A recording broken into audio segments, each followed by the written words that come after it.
pwede na po tayong pumasok and find your own, or find your favorite seat, no? Kung saan po kayo komportable. Pero mas maganda po, forward po tayo. May request po yung mga tatay. Paki-forward po tayo. Mga tatay. Hello po. Hello po mga tatay. Paki-forward po tayo. Pakipiliin po natin yung mga vacant seats sa harapan.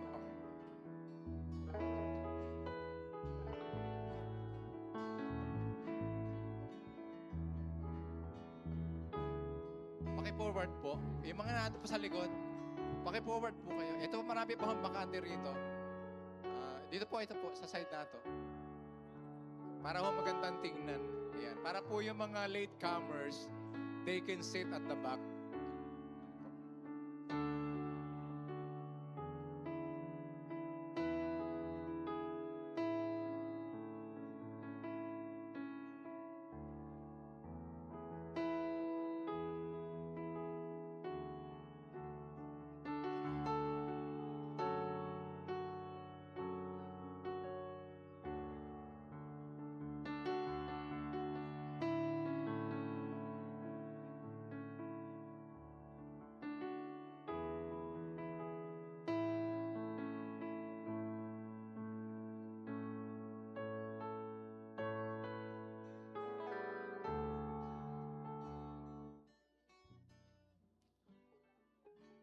Okay, baka pwede na ho kayo magkaroon ng lights sa harapan. Yan. Uy, sumo. Okay. Okay.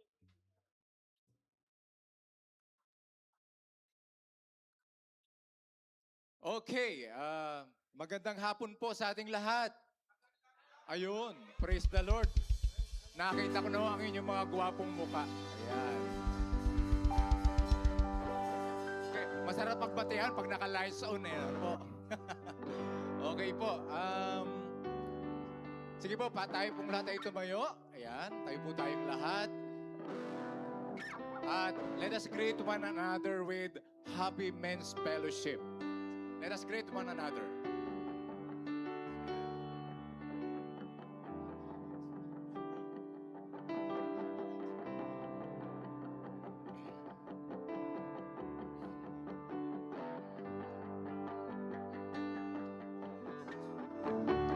Okay. Okay. Salamat sa mainit na mga shaking of hands. I hope naramdaman po natin yung init ng bawat isa kasi yung ating tema ngayon ay ano? What is your burning bush? So medyo nagliliyab po tayo ngayong hapon. Ano po? Nagliliyab po tayo sa paglilingkod. Ano po? Hindi ho tayo susunugin sa impyerno. Tayo po ay nagliliyab sa paglilingkod. Let us always fan the flame in our heart. Pag-initin po natin, no? Let us make our heart burning in serving God. Amen? Okay, bago tayo mag-proceed sa ating praise and worship, I want to share a thought dito po sa ating verse, sa John chapter 12, verse 32. Ang sabi po rito, si Christ po dito ang nagsasalita, sabi po rito, and I, if I am lifted up from the earth, will draw all people to myself. Okay, ito po ay mayroong foreshadows, background in the Old Testament in the book of Numbers chapter 21 verses 8 and 9. If you could remember, the Lord asked Moses to make a bronze serpent at ilagay po doon sa pole ng kahoy, sa dulo.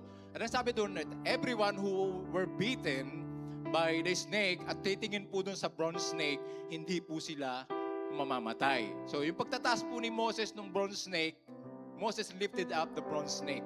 It symbolizes the foreshadow of Christ's crucifixion. Kagaya po dito, sabi niya, and I, if I am lifted up, many people will draw to myself. Maraming tao yung lalapit sa Kanya. Kaya naman Panginoon po ay tinaas at pinako sa krus after finishing the redemptive work na Kanyang inihanda para sa ating salvation. Ang sino mang sasampalataya, they will not die. They will be saved. Amen po ba? Ayun po, ibig sabihin. Okay, so awitin po natin, we wanna see Jesus lifted high. Ano po? Palakpak ko natin ang mga kamay.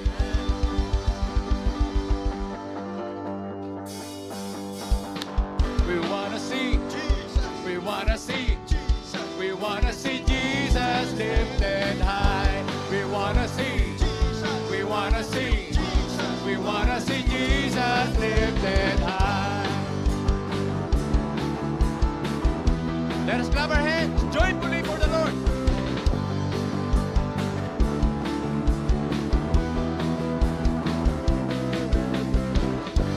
We wanna see Jesus lifted high, a banner that flies across this land. Not all men might see the truth and know He's the way to heaven. We wanna see Jesus lifted high, a banner that flies across this land. Not all men might see the truth and know He's the way to heaven.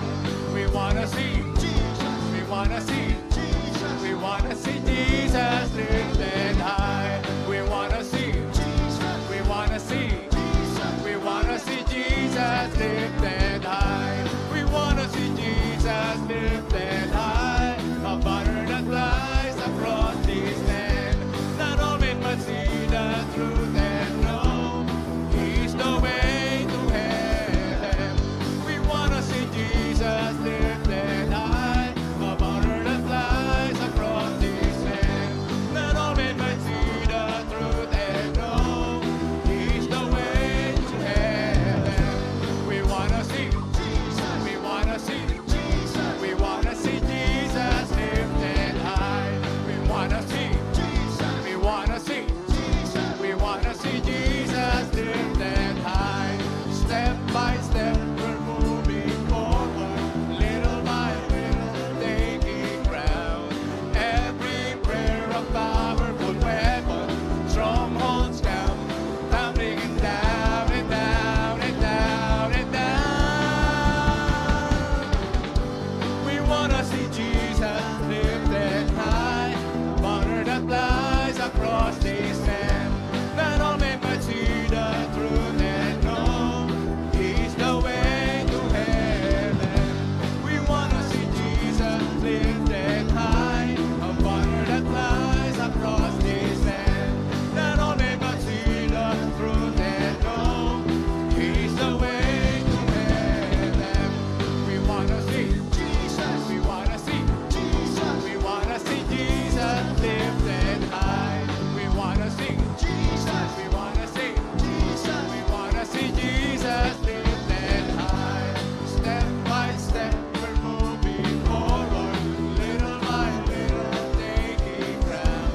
Every prayer a powerful weapon, strongholds down, tumbling and down and down and down and down. We wanna see Jesus lifted high, a banner that flies across this land. Not all men but see the truth and know He's the way to heaven. We wanna see Jesus, we wanna see Jesus, we wanna see Jesus lifted high. We wanna see Jesus, we wanna see Jesus, we wanna see Jesus lifted high. We wanna see Jesus, we wanna see Jesus, we wanna see Jesus lifted high. We wanna see Jesus, we wanna see Jesus, we wanna see Jesus lifted high. We wanna see Jesus, we wanna see Jesus, we wanna see Jesus lifted high. We wanna see Jesus, we wanna see Jesus, we wanna see Jesus lifted high. Hallelujah. Yes, Lord. Thank you, Lord. When you were lifted high, we received the salvation. Salamat, Panginoon, sa kabutihan. Before we proceed to our worship song, we would like to share this verse in Romans chapter 12, verse 1. Sabi po rito, I beseech you therefore, brethren, by the mercies of God, that you present your bodies a living sacrifice, holy, acceptable to God, which is your reasonable service. if we would like to have an acceptable worship to God, let us offer ourselves to the Lord. Amen? Because that is our reasonable service and worship to the Lord. Let us offer ourselves. Ano po? Handog po natin sa Panginoon yung ating mga buhay. Heart of worship. Let's sing that song, Heart of worship. Yes, Lord, give us a heart ready to worship You.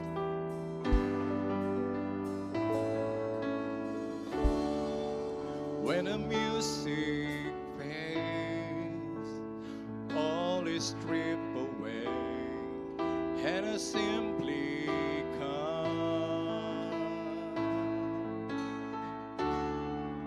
longing just to bring something that's of worth that would bless Your heart. I'll bring You more than a song, for a song in itself, it's not what You have required. You search much deeper within, through the way things appear. You're looking into my heart. I'm coming back to the heart of worship, and it's all about You. It's all about You, Jesus. I'm sorry, Lord, for the thing I made it.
Hallelujah. Lord, all the glory be yours. Sa hapong ito, Panginoon, we cannot express everything that we have in our heart, but you see our heart. And you always look into our heart, Father God. We cannot hide anything before you, Panginoon. You know our rising up in our down sitting, Father God. Salamat sa kilang Diyos for having an unchangeable God sa aming mga buhay. Lord, tonight as we have our men's fellowship, we ask for your presence, Lord. Continue to touch our heart, Father God, and remove any filthiness and wickedness, Father God, that you see in our hearts, Panginoon. Make us worthy, and may we all be cleansed by the blood of Jesus Christ tonight, Father God. Forgive us for all the shortcomings, Lord, that we've done before you. From Monday until now, Panginoon. From morning until evening, Lord, forgive us, Lord. Cleanse us. And we do pray, Father God, that you would also bless our messenger tonight. The man that you were appointed to share your word, to deliver your message, Father God. Lord, anoint his heart and his mind. Make him a channel of blessing for us, Father God. Speak through him, Lord. Touch his mouth. Make him your speaker, Father God. And give him wisdom, Father God, so that every one of us would understand your message before we go on, before we go back home, Father God. Salamat ang ilang Diyos. And all the glory, honor, praises, thanksgiving, worship, and praise be yours alone. In Jesus' name, amen.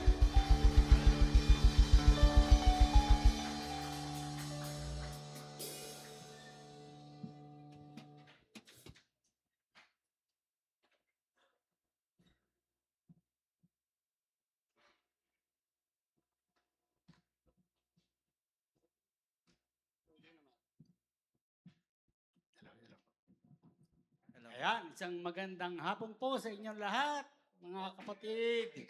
Magandang hapon po,